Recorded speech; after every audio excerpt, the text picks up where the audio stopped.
આ સિઝનમાં અને આગામી વર્ષોમાં હજી પણ કાળઝાળ ગરમી પડશે। હવામાન નિષ્ણાત અંબાલાલ પટેલે આગાહી કરી છે। અત્યારે વેસ્ટર્ન ડિસ્ટર્બન્સ દેશના ટોચના ભાગોમાં જોવા મળે છે। ધરતી ગરમ થવાથી તેની ગરમી ઊંચી જઈ રહી છે, જેથી આ ગરમી સહન કરવી અઘરી છે। અંબાલાલ પટેલે વૃદ્ધો અને બાળકોને ખાસ સાચવવાની અપીલ કરી છે। રાજ્યના મોટાભાગના વિસ્તારમાં આકાશમાંથી અગનગોળા વરસતા હોય તેવી સ્થિતિ થઈ શકે છે। 14 અને 15 તારીખ સુધી આવી ગરમી રહી શકે છે। ગરમી સહન કરવી અઘરી છે। આબાલ વૃદ્ધ માટે ઘણી ગરમી સહન કરવી અઘરી છે।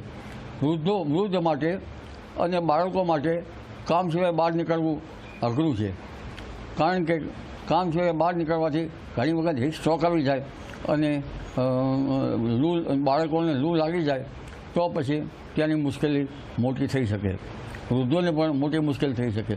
એટલે આ ગરમી છે, આકરી ગરમી પડવાની છે। જોકે 1912માં તો હાલના ગરમી કરતાં પણ આકરી ગરમી પડી હતી।